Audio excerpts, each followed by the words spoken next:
خضر حیات تک پہنچا اور ہم نے اس کو یہ کلپ رمضان سے 3 دن پہلے بھیج دیا۔ اس نے اس کے بعد 15/5/2020 کو پورا خطبہ جمعہ دیا، جس میں اس نے ہمیں کافی گالیاں دھمکیاں وغیرہ دیں، جس کا جواب دینے کا ہم حق رکھتے ہیں۔ ہمارا مطالبہ یہ تھا کہ قرآن مجید سے گدھے کے حرام ہونے کی ایک آیت پڑھ دیں اور مچھلی کے حلال ہونے کے لیے قرآن مجید سے ایک آیت پڑھ دیں۔ شیخ الحدیث صاحب کے پاس اگر علم ہوتا تو تاریخ پر تاریخ، لیکن عید کے بعد کی تاریخ نہ دیتے۔ معلوم نہیں وہ اپنے شیخ الہند محمود الحسن کی طرح ایضاح الادلہ میں بیان کردہ قرآن مجید کی کوئی آیت گھڑ رہے ہیں یا محققین کی جماعت اس آیت کی تلاش میں ہے۔ مولوی صاحب فرماتے ہیں باقی رہ گیا گدھا، قرآن سے بھی اس کی حرمت ثابت کروں گا اور حدیث سے بھی ثابت کروں گا۔ رہ گئی مچھلی کا حلال ہونا، قرآن سے بھی دکھاؤں گا اور حدیث سے بھی دکھاؤں گا۔ مولوی صاحب سے یہ پوچھ لیں کہ اپنا یہ دعویٰ عید کے کتنے دن بعد دکھائے گا، یا پھر کسی بھی سال کی عید الفطر یا عید الاضحیٰ میں یہ اپنے دعوے کو ثابت کرے گا۔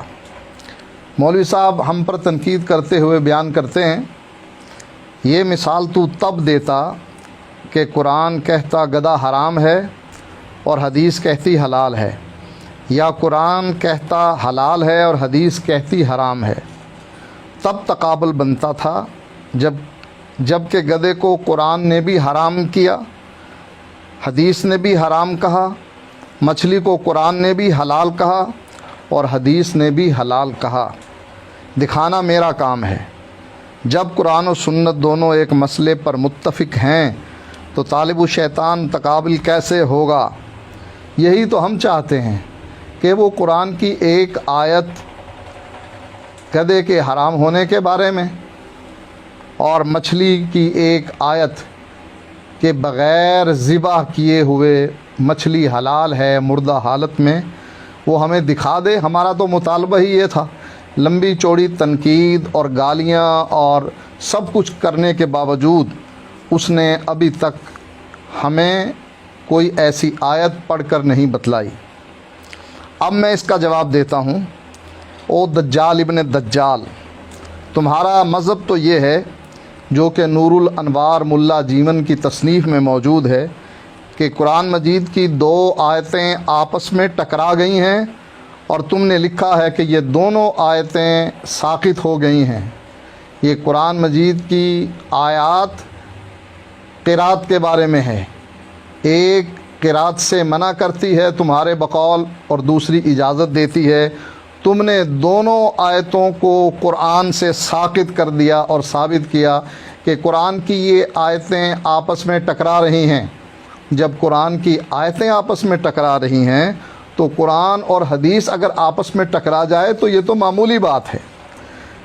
آئیے میں مولوی صاحب کو وہ آیت بیان کرتا ہوں جو حدیث سے ٹکرا رہی ہے۔ اللہ تعالیٰ قرآن مجید میں ارشاد فرماتا ہے، قل، اے نبی کہہ دیجئے، لا اجد فیما اوحی الی محرما علی طائم یطعمہ الا ان یکون میتۃ او دما مسفوحا او لحم خنزیر فانہ رجس او فسقا اہل لغیر اللہ بہ۔ سورۃ انعام آیت نمبر 145۔ اس آیت سے ثابت ہوا کہ آپ پر جو وحی کی گئی ہے اس میں کھانے والے پر جو چیز حرام کی ہے وہ مردار ہے، دم مسفوح ہے، خنزیر کا گوشت اور غیر اللہ کے نام کی چیز۔ اس آیت میں پہلی چیز مردار ہے، میتا۔ اس کو کہتے ہیں جو اللہ کے نام پر ذبح کرنے سے پہلے خود مر جائے، مثلاً بکری وغیرہ ذبح کرنے سے پہلے مر جاتی ہے تو وہ مردار ہے۔ کیا مچھلی اللہ کے نام پر ذبح کر کے کھائی جاتی ہے، یا ہم بغیر ذبح کیے مری ہوئی مچھلی کھا لیتے ہیں؟ ہم کھاتے ہیں تو ہمارے پاس تو حدیث کی دلیل موجود ہے کہ اللہ کے نبی نے اپنی امت کو یہ بات بتلا دی کہ اللہ تعالیٰ نے دو مردار ہمارے لیے حلال کیے ہیں، ایک مچھلی اور دوسرا ٹڈی۔ نبی اکرم صلی اللہ علیہ وآلہ وسلم نے سمندر کے دریا کے پانی کے بارے میں کہا کہ اس کا مردار حلال ہے، یعنی مچھلی اگر مری ہوئی بھی ملے تو وہ حدیث کی روح سے حلال ہے، اور قرآن کی یہ آیت بتلا رہی ہے کہ مردار حرام ہے، اور مردار کی تعریف میں کوئی اختلاف نہیں کہ جو ذبح کرنے سے پہلے خود مر جائے، اس کا تزکیہ بھی کوئی نہ کر سکے، تو وہ جانور مردار کہلاتا ہے، اس کا کھانا حلال نہیں ہے۔ اب مولوی صاحب اس آیت میں 4 چیزیں حرام کی گئی ہیں، کیا مولوی صاحب اس آیت میں دکھا سکتے ہیں کہ گدھا بھی حرام ہے، 4 چیزوں میں شامل ہے؟ اور کیا قرآن سے یہ بھی دکھا دیں گے کہ وحشی گدھا تو حلال ہے اور گھریلو گدھا حرام ہے؟ جب مولوی صاحب قرآن کی اس آیت کو پیش کریں گے عید کے بعد تو دوسرے نحمدہ ونصلی ونسلم علی رسولہ الکریم، اما بعد۔ اہل حدیث مناظر جناب طالب الرحمن شاہ صاحب کے 2 کلپ منظر عام پہ آئے، ان کے متعلق چند گزارشات پیش کرنا چاہتا ہوں۔ نمبر 1، شاہ صاحب کہتے ہیں کہ رمضان سے 3 دن پہلے ہم نے ان کو کلپ بھیجا تھا، تو شاہ صاحب ذہن میں رکھ لیجئے کہ یہ آپ کا سفید اور سری جھوٹ ہے۔ مجھے آپ کا یہ کلپ آپ کی طرف سے نہیں ملا، بلکہ 14/5/2020 بروز جمعرات ایک اپنے ساتھی کی طرف سے یہ کلپ مجھے موصول ہوا۔ شاہ صاحب کہتے ہیں کہ اس کے بعد پورا جمعہ خطبہ دیا اور ہمیں یہ کہا وہ کہا، تو شاہ صاحب یہ بھی کذب بیانی ہے۔ جمعہ کے خطبہ میں نے صرف تھوڑا سا تبصرہ کیا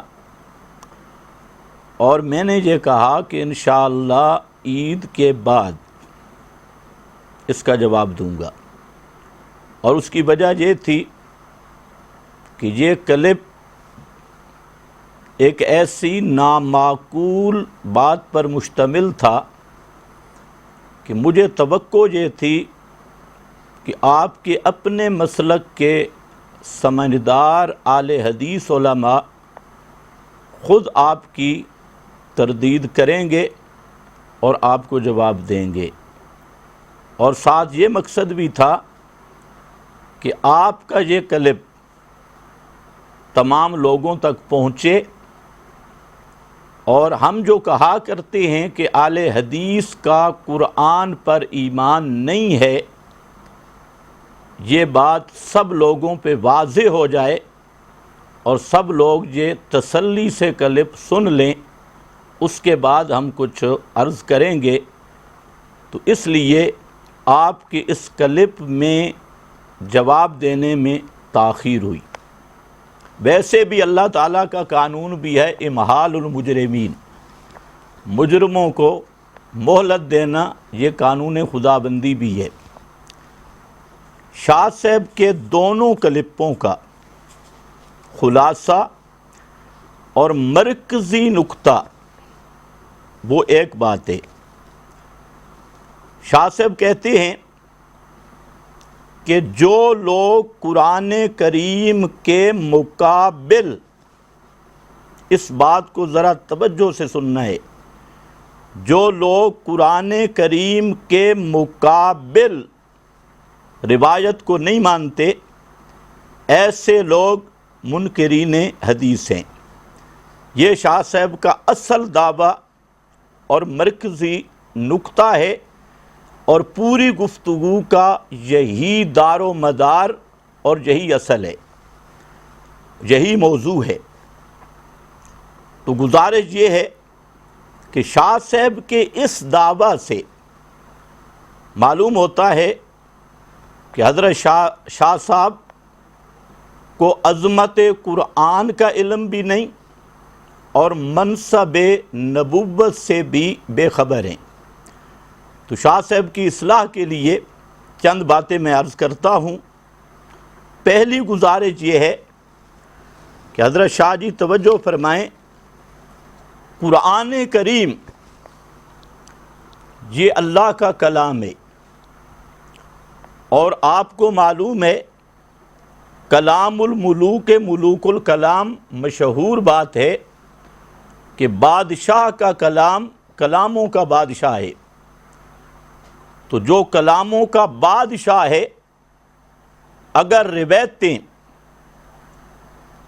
اور غیر معصوم راویوں کی اپنی رائے یا روایت بالمعنی اس کو قرآن مقدس کے مقابل ترجیح دی جائے تو پھر یہ بادشاہ کا کلام رہے گا۔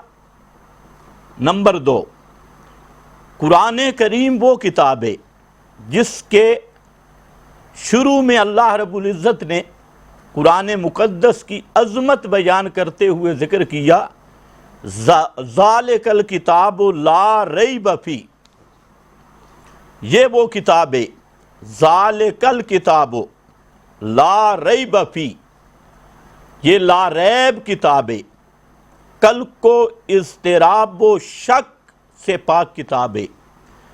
یہ شان صرف قرآن مقدس کی ہے، دنیا کی کوئی کتاب۔ شاہ صاحب آپ اگر امانت نام کی کوئی چیز آپ کے پاس موجود ہے، آپ دیانتداری سے بتا دیں کہ قرآن مقدس کے علاوہ کسی کتاب کو لا ریب کہا جا سکتا ہے؟ اب تک تم لوگ کہتے رہے اور لوگوں میں مشہور کرتے رہے کہ بخاری اصح الکتب بعد کتاب اللہ، اور آج آئے مولانا طالب الرحمن صاحب جنہوں نے کہنا شروع کیا کہ اصح الکتب قبل کتاب اللہ، کہ بخاری قرآن سے بھی اوپر اور روایات کا مقام قرآن سے بھی اوپر۔ تو بعض ذہن نشین رہے، قرآن مقدس لا ریب کتاب ہے، قرآن مقدس کے علاوہ کوئی کتاب لا ریب نہیں۔ نمبر 3، قرآن مقدس کتاب عزیز، عزیز کا معنی ہوتا ہے غالب، تمام علوم پر بھاری، تمام دلائل پہ بھاری، تمام روایات پہ بھاری۔ اگر روایات کی وجہ سے قرآن کو ترک کیا جائے تو کتاب عزیز کا کیا معنی ہوگا؟ نمبر 4، قرآن مقدس کی عظمت اور شان ہے مہیمنن علیہ، مہیمن کا معنی نگران، کنٹرول کرنے والی کتاب، تمام کتابوں کے لیے نگرانی کرنے والی کتاب۔ تو اگر ٹکر کی صورت میں روایت کو قرآن پہ غالب کیا جائے تو قرآن مہیمن کیسے رہے گا؟ اور اسی طرح قرآن مقدس کی شان اور مقام یہ وہ ہے کہ اللہ نے فرمایا انہو لذکر اللہ کا، کہ میرے محبوب پیغمبر حضرت محمد مصطفیٰ صلی اللہ علیہ وسلم یہ قرآن آپ کے لیے بھی نصیحت ہے، پیغمبر کا بھی مرشد قرآن ہے۔ تو سب سے پہلی بات کہ طالب الرحمن صاحب قرآن کریم کی عظمت کی طرف غور کریں، یہ حاکم کتاب ہے، اور بہت ساری آیات کا مضمون یہی ہے کہ قرآن مقدس تمام کتابوں پر حافظ بھی ہے، تمام کتابوں پر حاکم بھی ہے، اور تمام کتابوں پر فیصل بھی ہے قرآن مقدس۔ تو اس لیے آپ کا یہ بات کرنا کہ روایت قرآن مقدس کے مقابل قرآن کو چھوڑ دیا جائے اور روایت کو ترجیح دی جائے، یہ بات عظمت قرآن سے ناواقفی پر مبنی ہے۔ اور دوسری بات ہے منصب نبوت۔ نبی کریم صلی اللہ علیہ وسلم کا منصب کیا ہے؟ تو طالب صاحب سمجھیں، پیغمبر کریم کا فرمان یہ بیان قرآن ہے، قرآن مقدس کا بیان ہے۔ پیغمبر کا منصب خود اللہ رب العزت نے بیان کیا۔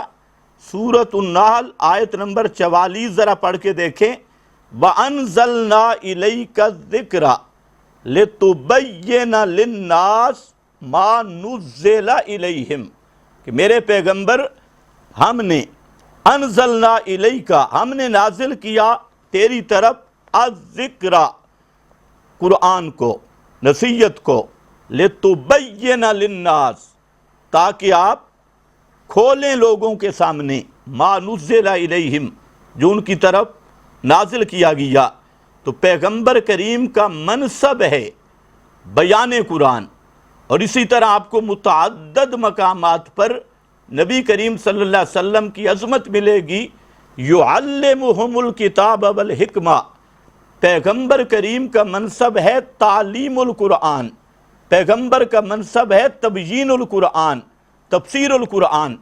اس لیے بات ذہن نشین رہے، نبی کریم صلی اللہ علیہ وسلم کا فرمان وہ کبھی قرآن سے نہیں ٹکرا سکتا، اور کسی کتاب کی کوئی روایت اگر قرآن سے ٹکرا رہی ہے تو اس کے دو آپشن ہیں۔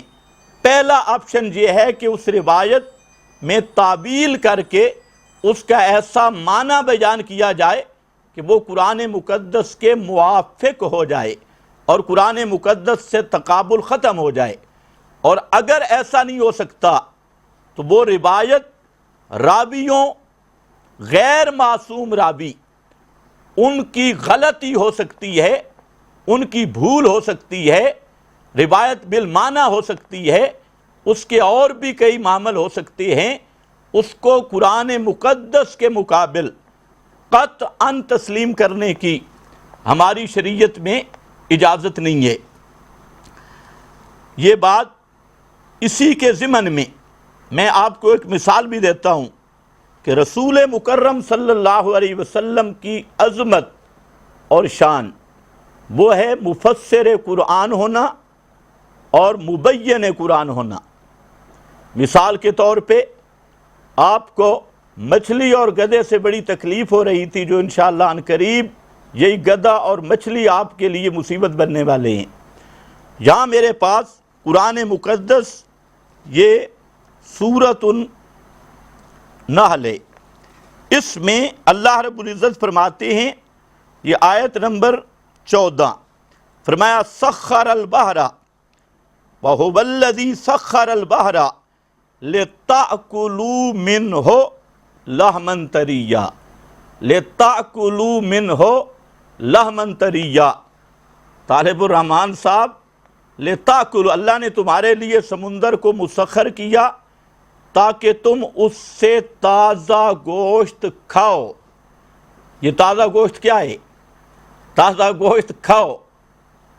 اب ذرا اس پر غور کرنا اور سوچنا، یہی تازہ گوشت مچھلی ہے، اور اسی کی تفسیر امام الانبیاء نے فرمائی ہے، اسی کا بیان لحمن طریہ کہا بھی اس لیے گیا ہے کہ مچھلی ان جانوروں میں سے ہے مما لا یذبح، جن کو ذبح نہیں کیا جاتا، اور مما لا یذبح کے قبیل کو نبی کریم صلی اللہ علیہ وسلم نے وضاحت کے ساتھ بیان کر دیا، اور قرآن نے بھی لِتَأْكُلُوا بھی کہا، یہ بھی دلیل ہے کہ مچھلی حلال ہے، اور لحمن طریہ بھی کہا، یہ بھی دلیل ہے کہ مچھلی حلال ہے اور قرآن مقدس کی روح سے حلال ہے، اور اس قرآن کی تفسیر رسول کا بیان آ گیا، تو اب قرآن و حدیث متفق ہو گئے کہ مچھلی حلال ہے۔ رہا تیرا گدھا، تو وہ بھی ذرا سمجھ لے، نبی کریم صلی اللہ علیہ وسلم کی اللہ رب العزت نے شان بیان کی ہے سورۃ الاعراف آیت نمبر 157۔ اس کو ذرا غور سے پڑھنا۔ اس میں نبی پاک صلی اللہ علیہ وسلم کی 9 عظمتیں بیان کی گئی، 9 شانیں بیان کی گئی، اور آپ کے منصب میں سے ایک شان یہ بھی بیان کی گئی وَيُحِلُّ لَهُمُ الطَّيِّبَاتِ وَيُحَرِّمُ عَلَيْهِمُ الْخَبَائِثَ، کہ میرا محبوب صلی اللہ علیہ وسلم ان پر طیبات کو حلال بتلاتا ہے اور خبائث کو حرام قرار دیتا ہے، حرام بتلاتا ہے۔ تو اب قرآن مقدس کی یہ آیت ہر اس حدیث کا ماخذ ہے، اور ہر وہ حدیث جو حلال و حرام کے بیان میں ہے وہ اس آیت کا بیان ہے۔ اگر اللہ آپ کو سمجھ دے اور ضد نہ ہو تو یہ آیت بتاتی ہے کہ طیبات کو پیغمبر کریم حلال بتلاتا ہے اور خبائث کو حرام بتلاتا ہے۔ تو جس چیز کو اللہ کے رسول نے حلال قرار دیا اس کا ماخذ یہ آیت ہے، اور جس چیز کو اللہ کے رسول نے حرام قرار دیا اس کا ماخذ یہی یحرم علیہم الخبائث۔ اس میں گدھا بھی ہے اور گدھے کے علاوہ بھی جو چیزیں آپ نے حرام فرمائی ہیں اور حرام بتلائی ہیں وہ سب کی سب اس کے اندر موجود ہیں۔ تو یہ پہلی بات تھی کہ آپ یہ کہنا چاہتے تھے کہ قرآن مقدس کے مد مقابل روایت حجت ہے۔ تو خلاصہ میری گفتگو کا خلاصہ یہ ہے کہ قرآن مقدس کے مد مقابل میرے نبی کا فرمان نہیں ہو سکتا۔ پیغمبر کریم پر یہ بہتان عظیم لگانا کہ اللہ کے رسول نے سب سے پہلے معاذ اللہ قرآن کی مخالفت کی، روایت کا قرآن کے مخالف ہونے کی صورت میں یہ کہنا کہ یہ روایت پیغمبر کا فرمان ہے، تو اس کا مطلب کیا نکلتا ہے؟ اس کا مطلب یہ ہوگا کہ معاذ اللہ ثم معاذ اللہ سب سے پہلے پیغمبر نے قرآن کا انکار کیا، یا پیغمبر نے خدا کا مقابلہ کیا، یا پیغمبر نے خدا کی قرآن مقدس کی تکذیب کی ہے، یا پیغمبر نے خدا کے قرآن کو تبدیل کیا، اللہ تعالیٰ کے کلام کو تبدیل کیا۔ ان میں سے کوئی نظریہ رکھنے والا بھی قطعی کافر اور مرتد ہے، چاہے وہ کلمہ پڑھے، اپنے آپ کو اہل حدیث کہلوائے یا اپنے آپ کو کوئی کسی اور فرقے کا نام دے۔ نمبر 2، طالب صاحب نے فرمایا کہ جو لوگ قرآن کے مقابلے میں، لفظوں پہ غور، اسی کے لفظ پڑھ رہا ہوں، جو لوگ قرآن کے مقابلے میں حدیث کو نہیں مانتے وہ گدھے کا گوشت کھائیں یا گدھے کے گوشت کو قرآن سے دکھائیں، قرآن نے اس کو حرام قرار دیا ہو۔ اسی طرح مچھلی کی بات کی۔ تو طالب صاحب معلوم ہوتا ہے کہ ایمان کے ساتھ عقل کی نعمت بھی آپ سے چھن گئی ہے۔ اگر کچھ سمجھ ہوتی تو یہ مطالبہ کرتے ہوئے کم از کم ضمیر تجھے کچھ تو جھنجھوڑتا، کوئی تو احساس دلاتا کہ آپ کا دعویٰ کیا ہے کہ قرآن مقدس کے مد مقابل روایت ماننی ہے، اور دلیل کیا ہے؟ مچھلی اور گدھا۔ تو سنیے طالب الرحمن صاحب، پوری زندگی کے لیے تجھے چیلنج کر رہا ہوں کہ پورے قرآن مقدس میں ایک آیت لائیے جس میں قرآن نے گدھا کو حلال اور مچھلی کو حرام کہا ہو، لائیے۔ لیکن قیامت آ جائے گی، نہ تو لا سکتا ہے نہ تیرا کوئی چیلا لا سکتا ہے۔ سارے مل جاؤ، اگلے پچھلے، اجمعوا شرکاءکم۔ تو جب قرآن مقدس نے گدھے کو حلال نہیں کہا، مچھلی کو حرام نہیں کہا، تو حدیث اور قرآن کا تقابل کیسے بنے گا؟ اور قرآن مقدس کے مقابل وہ روایت کیسے آئے گی؟ اللہ تمہیں سمجھنے کی توفیق عنایت فرمائے۔ تو اس لیے ذرا یاد رکھنا کہ یہ مطالبہ ہی، یہ جو آپ نے مثال دی ہے، انشاءاللہ لوگ فیصلہ کریں گے کہ یہ مثال کس قدر جہالت پر مبنی ہے۔ نمبر 3، آپ نے اپنی تہذیب اور اخلاق کا بڑا مظاہرہ کیا، اور جو آپ نے لفظ استعمال کیے، میں نہیں چاہتا کہ میں اپنی زبان کو ان لفظوں سے خراب کروں، فی الحال تیرے ساتھ میں رعایت کا معاملہ کر رہا ہوں، اس نیت سے کہ اللہ تعالیٰ تجھے مسئلہ سمجھنے کی توفیق دے دے اور اس پچھلی عمر جہنم سے بچ جائے۔ آپ نے یہ کہا، نور الانوار کا حوالہ دیا ملا جیون کا، تو طالب الرحمن صاحب کچھ خوف خدا کیجئے، یہ جو نور الانوار کا آپ نے حوالہ دیا اس کا موضوع سے تعلق ہے صحیح، یہ تو اب آپ کو پتہ چلے گا کہ موضوع سے آپ کو بھاگنے کوئی نہیں دیتا، چاہے آپ جتنے ہاتھ پاؤں ماریں، اور پھر اس نور الانوار کی عبارت میں بھی آپ نے خیانت کی ہے اور صریح خیانت کی۔ اس عبارت کو ذرا پڑھتا تو پتہ چلتا کہ اس عبارت کو اگلی دفعہ جہاں سے یہ مسئلہ شروع ہوتا ہے وہاں سے ذرا پڑھنا، وہاں نور الانوار کے اندر لکھا ہے کہ لا تعارض فی نفس الامر، کہ امر نفس الامر کے اندر قرآن مقدس کی آیات کا کوئی تعارض نہیں، لا تعارض۔ اور پھر آگے اس نے صاف لکھا ہے کہ اگر تعارض وغیرہ کلام الہی میں مانا جائے تو اس سے تو عجز باری لازم آتا ہے، یہ اس کی تمہید ہے۔ اور یہ جو آپ نے تعارض سے تساقطا اور وہ بھی غلط پڑھا ہے، یہ چیزیں جو ہیں یہ خالص علمی ابحاث ہیں جو آپ کے بس نہیں، آپ کے بس کی بات نہیں ہے ان علمی ابحاث میں ٹانگ اڑانا۔ پھر آپ نے یہ بھی کہا دوسرے نمبر پہ آپ نے یہ خیانت کی کہ آپ کہتے ہیں کہ تم نے قرآن سے 2 آیتوں کو ساکت کر دیا، جھوٹوں پہ خدا کی لعنت ہو۔ طالب الرحمن صاحب، اگر آپ میں ہمت ہے تو نور الانوار کی یہ عبارت نکالیں جس کا یہ معنی ہو کہ 2 آیتیں قرآن سے ساکت ہو گئی ہیں اور قرآن سے ساکت کیا گیا ہے۔ تمہیں یہ بھی معلوم نہیں کہ استدلال سے ساکت ہونا اور بات ہے اور قرآن سے ساکت ہونا اور بات ہے۔ کسی مسئلہ میں ظاہری طور پر استدلال کا ساکت ہونا اور قرآن مقدس سے آیات کا ساکت ہونا، اتنا بھی تجھے معلوم نہیں۔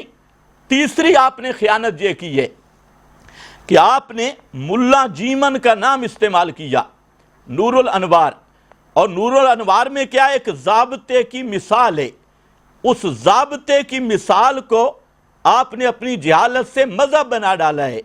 تو طالب الرحمن صاحب خوف خدا کیجئے، کسی ضابطے کی مثال ہوتی ہے تفہیم کے لیے، ضابطے کی مثال کو مذہب قرار دینا آپ جیسے لائق بزرگوں کا کام ہوتا ہے۔ اور چوتھے نمبر پر میں آپ سے پوچھ سکتا ہوں کہ گفتگو ہو رہی ہے قرآن کے مد مقابل روایت کی بات چل رہی ہے اور پیش کر رہے ہیں آپ نور الانوار، تو ملا جیمن کو آپ اللہ مانتے ہیں یا رسول مانتے ہیں؟ یہ ذرا اگلے کلمے میں وضاحت کریں کہ ملا جیمن کی عبارت جو آپ پیش کر رہے ہیں کس حیثیت سے؟ ہمارے نزدیک وہ نہ اللہ ہے، نہ معصوم ہے، نہ مجتہد ہے، وہ ایک عالم ہے، اور عالم کی لغزش قلم بھی ہوتی ہے اور باتیں بھی ہوتی ہیں، اور مثال کا اصل جو مقصد ہے وہ تفہیم مسئلہ ہوتا ہے، نہ کہ مثال کو مذہب بنایا جاتا ہے۔ لیکن ایسی علمی باتیں آپ جیسے بوڑھے بزرگ کو اب اس دور میں کس طرح سمجھ آئیں گی؟ اس لیے طالب صاحب موضوع سے جان نہیں چھوٹ سکتی، اور یہ آپ میرے سامنے چڑھ گئے۔ انشاءاللہ العزیز جب تک یہ موضوع حل نہیں ہو جاتا اور آپ توبہ نہیں کرتے آپ کی جان نہیں چھوٹ سکتی۔ نمبر 4، طالب الرحمن صاحب کہتے ہیں کہ اگر قرآن حدیث آپس میں ٹکرا جائے تو یہ معمولی بات ہے، یہ اس کے لفظ ہیں کہ قرآن و حدیث آپس میں ٹکرا جائے تو یہ معمولی بات ہے۔ سامعین فیصلہ کریں گے کہ اللہ رسول کا مقابلہ کرا رہا ہے، معاذ اللہ، نقل کفر نہ باشد، کہتا ہے کہ اللہ رسول کی بات آپس میں ٹکرا جائے تو یہ معمولی بات ہے. خدا تمہیں عقل دے، خدا تمہیں ہدایت دے. میں اپنے اہل حدیث بھائیوں کی خدمت میں گزارش کروں گا کہ آپ کا یہ بزرگ اب 72 سال سے میرا خیال ہے اوپر ہو چکا ہے، اس لیے اس کا کوئی دماغی علاج کروائیں. کہتا ہے قرآن و حدیث آپس میں ٹکرا جائے تو یہ تو معمولی بات ہے. آئیے میں مولوی صاحب کو وہ آیت بیان کرتا ہوں جو حدیث سے ٹکرا رہی ہے. معاذ اللہ، یہ لفظ ہیں طالب الرحمن صاحب کے. اہل حدیث بھائیوں، عوام سے میری گزارش ہے، اپنے ان مولویوں کا ذرا عقیدہ دیکھو. تمہیں کس چیز پہ دھوکہ دیتے ہیں اور خود قرآن مقدس کے متعلق ان لوگوں کا کیا عقیدہ اور کیا نظریہ ہے اور کیا ایمان بالقرآن ہے. تو کہتا کیا ہے آگے؟ مثال سورۃ الانعام کی آیت نمبر 145 پڑھی، جس میں وہ یہ ٹکراؤ ثابت کرنا چاہتا تھا کہ مچھلی کو قرآن نے حرام کہا اور گدھے کو قرآن نے حلال کہا. سبحان اللہ، یہ استدلال. اب طالب الرحمن صاحب پھر آپ کو کہتا ہوں کہ تو نے سورہ انعام کی آیت 145 پڑھی، پورا قرآن پڑھ لے اول سے لے کے آخر تک، اور ایک آیت لائیے جس میں گدھے کو حلال کہا گیا ہو اور مچھلی کو حرام کہا گیا ہو، اور یہ قرض ساری زندگی تجھ پہ رہے گا. انشاءاللہ العزیز میرا مشورہ ہے کہ اب بھی توبہ کر لے، اب بھی وقت ہے، غرغرہ سے پہلے پہلے توبہ کر لے اور لوگوں کے سامنے کہہ دے کہ مجھ سے غلطی ہو گئی، ورنہ یہ قرض تیری گردن پہ رہ جائے گا اور کبھی اتر نہیں سکتا. اس آیت میں بات کی جی میتہ وہ ہے جو مر جائے بغیر تزکیہ کے. میں ایک موقع آپ کو پھر دے رہا ہوں، اگلے کلپ میں میتہ کی جامع معنی تعریف کریں. میتہ کس کو کہتے ہیں؟ میتہ تن جو جہاں قرآن پاک میں سورہ انعام کی آیت 145 میں لفظ ہے، اس کی بھی وضاحت کریں. اور ساتھ گزارش کرتا ہوں کہ اس آیت 145 پوری پڑھ کے اس کا ترجمہ اور اس کا مطلب بیان کریں. انشاءاللہ 1 دوڑی 2 تے 2 دوڑی 4 ہو جائے گا. یہ آیت بتائے گی کہ تیری حیثیت کیا ہے. پوری آیت پڑھ کے اس کا معنی کرنا. اور اسی طرح اس آیت میں حسر اور کسر ہے. اور طالب الرحمن شاہ صاحب، آپ کو معلوم ہوگا کہ حسر و کسر کی کتنی قسمیں ہیں. اگر مہربانی ہو کر سکیں تو آئندہ کلم میں کسر اور حسر کی قسمیں بیان کر کے یہاں ذرا متعین کریں کہ یہ کسر حقیقی ہے یا غیر حقیقی ہے، انفرادی ہے یا کسر قلب ہے. اس کی ذرا حقیقت بیان کرنا تاکہ تیرے دماغ پر جو خمار ہے وہ اتر جائے اور تجھے قرآن و حدیث میں جو ٹکراؤ نظر آ رہا ہے وہ ختم ہو جائے اور تمہیں مچھلی اور گدھے کی قیمت کا پتہ چل جائے. یہ اگلے کلپ میں ذرا اس کو بھی بیان کرنا. اور ساتھ ایک اور بھی بات قابل غور ہے، یہ بھی امید اگلے کلم میں آپ سے امید کرتا ہوں کہ آپ بیان کریں گے کہ اس آیت میں میتۃ نکرہ آیا ہے، ان یکون میتۃ نکرہ. اور باقی اسی مضمون کی آیات میں انما حرم علیکم المیتہ، المیتہ معرفہ آیا ہے. تو اس کی کیا وجہ ہے؟ یہاں میتۃ نکرہ کیوں ہے اور انما حرم علیکم المیتہ میں معرف باللام کیوں ہے؟ اگر معرف باللام کا معنی نہ آئے تو مطلب ہے اس پر الف لام کیوں ہے، اور وہ الف لام کون سا ہے؟ استغراقی ہے، عہدی ہے، جنسی ہے، عہد خارجی ہے، عہد ذہنی ہے، کون سا ہے؟ اس کو بھی ذرا متعین کرنے کی کوشش کریں. نمبر 5، آپ نے ایضاح الادلہ کتاب کے کاتب کی غلطی کا بہانہ بنا کر شیخ الہند رحمت اللہ علیہ پر بھی حملہ کرنے کی کوشش کی ہے. طالب الرحمن صاحب بات ذہن میں رکھیں، میں چاہتا ہوں کہ موضوع کے اندر رہیں، موضوع سے باہر. اس وقت میری اور آپ کی گفتگو اس کا تعین ہو چکا ہے. اور موضوع متعین ہو چکا ہے۔ میں بحیثیت ایک مسلمان فرقہ بازی سے ہٹ کر، مسل کی نسبتوں سے ہٹ کر، بحیثیت مسلم، چونکہ مسئلہ ہے عظمت قرآن کا، اس لیے بحیثیت مسلمان، آپ کا بھی دعویٰ اگر بحیثیت مسلم کا ہے تو اس میں آئیں۔ مجھے غیر مقلدین اور اہل حدیث اکابرین کی پگڑیاں اچھالنے کی ضرورت نہیں، اور آپ کو اکابرین دیوبند کی طرف آنے کی ضرورت نہیں۔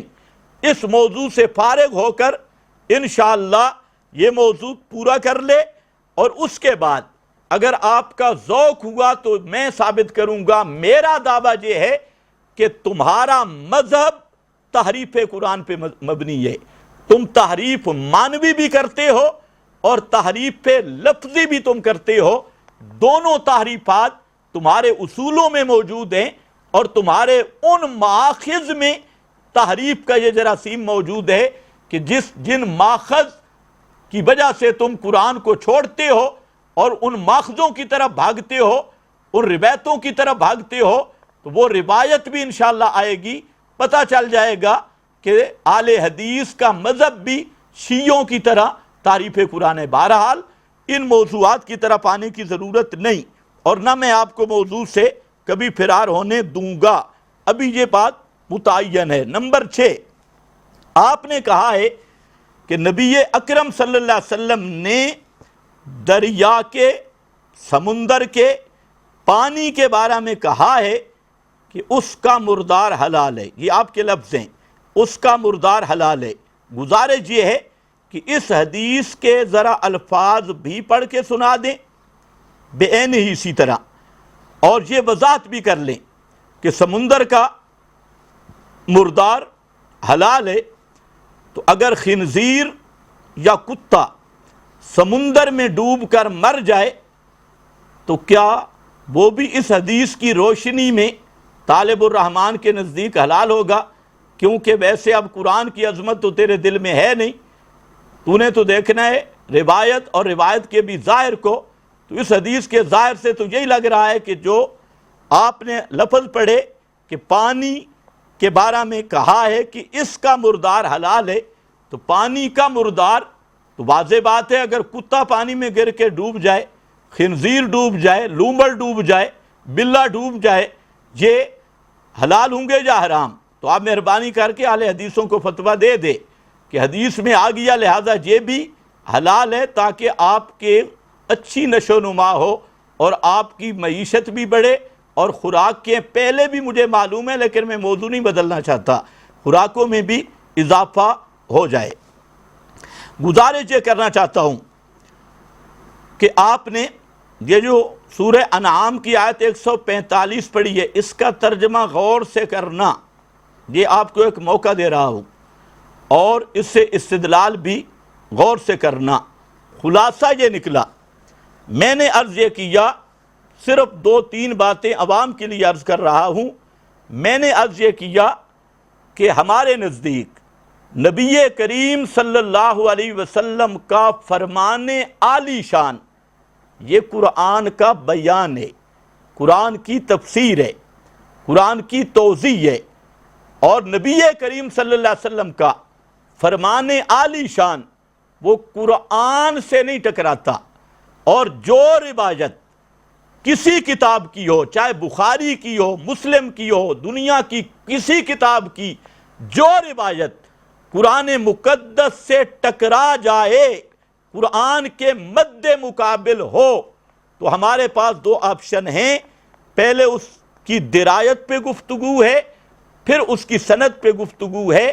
اگر درایت میں ایسا چانس موجود ہے کہ قرآن مقدس سے مخالفت ختم ہو سکتی ہے، علی الراس والعین، سر آنکھوں پر، اور اگر ایسا چانس موجود نہیں تو وہ روایت غیر معصوم راویوں کی غلطی سمجھی جائے گی، اس روایت کو رسول کا فرمان نہیں کہا جائے گا، اور اس کی نسبت اللہ کے معصوم پیغمبر کی طرف نہیں کی جائے گی۔ اور طالب الرحمن نے جو میں نے یہ ثابت کر دیا کہ قرآن مقدس میں جو اشارات مچھلی کے حلال ہونے کے اور گدھے کے حرام ہونے کے، وہاں قرآن مقدس میں جو اشارات موجود ہیں، احادیث میں انہی کی وضاحت ہے، طیبات کی وضاحت ہے اور خبائث کی وضاحت ہے، تو وہ احادیث بیان ہے۔ اور طالب الرحمن نے جو چیز پیش کی تھی کہ قرآن کے مد مقابل، کہ قرآن نے گدھے کو حلال کہا، مچھلی کو حرام کہا، حدیث نے مچھلی کو حلال کہا، گدھے کو حرام کہا، یہ تقابل بنایا، الحمدللہ وہ تقابل ختم ہو چکا ہے۔ امید ہے کہ طالب الرحمن صاحب سنجیدگی کے ساتھ اور اپنی بزرگی کو برحال رکھتے ہوئے ان باتوں کا دلائل سے جواب عنایت فرمائیں گے۔ وآخر دعوانا ان الحمدللہ رب العالمین۔